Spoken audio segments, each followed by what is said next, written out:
Ipinagmalaki ng Department of Transportation ang malaking pagbabago sa Manila International Airport matapos itong isa pribado. Tiniyak naman ng kagawaran na puspusan ang kanilang hakbang para mapanatili ang Pilipinas na International Maritime Organization's whitelist. Si Joshua Garcia ng PTV sa Balitang Pambansa. Sa kabila ng natapyas na pondong inilaan para sa ilang proyekto ng infrastruktura sa National Budget 2025, tiniyak ng Transportation Department na hindi maaapektuhan ang implementasyon ng kanilang mga proyekto. Ayon kay Transportation Secretary Jaime Bautista, mayroon silang assurance mula sa kanilang developing partners para sa kanilang malalaking proyekto gaya ng North-South Commuter Railway at Metro Manila Subway. Nakausap natin ang ADB, ang JICA, ang KEXIM, no? At with the support of the Department of Budget and Management, no? Na mag-i-issue ng SARO, ay patuloy pa rin nating maipapatupad itong mga malalaking programa ng Department of Transportation. Sa programa na Bagong Pilipinas ngayon, ibinahagi ni Bautista ang mga napagtagumpayan ng kanilang ahensya ito lamang nakaraang taon, katulad ng privatization ng Manila International Airport. Giit ng kalihim, hindi lamang ang pagiging kumbinyente at magandang serbisyo ang hatid nito, kung hindi pati na rin ang kontribusyon nito sa kikitain ng pamahalaan sa susunod pang panahon.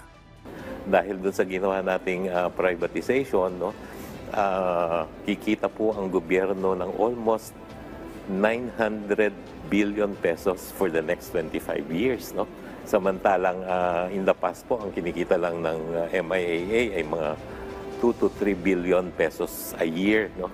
Tiniyak rin ng DOTR na puspusan ng kanilang mga hakbang para mapanatili ang Pilipinas sa International Maritime Organization's whitelist na mahalaga para sa ekonomiya at mga marino o seafarers ng bansa. Kasabay nito, ipinagmalaki rin ni Secretary Bautista ang natapos nila na LRT-1 extension na napapakinabangan na ng mas maraming pasahero, kung saan mas pinabilis nito ang paglalakbay ng mga mananakay mula Baclaran hanggang Sucat na 1 oras ang ginugugol. Ngayon ay 15 minuto na lang ang biyahe. Itong traffic sa Metro Manila, based dun sa study ng JICA, ang economic cost sa atin ay 3.5 billion pesos a day. No? So with the operation of or the extension of LRT-1, medyo mababawasan po yung economic cost ng traffic sa atin.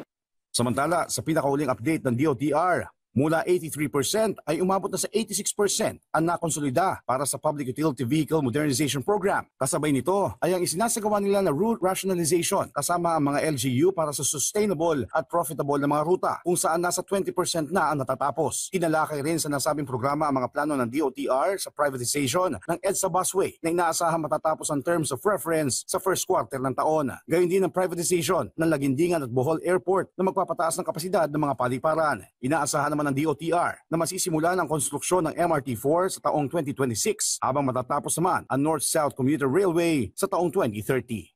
Mula PTV Manila, Joshua Garcia para sa Balitang Pambansa.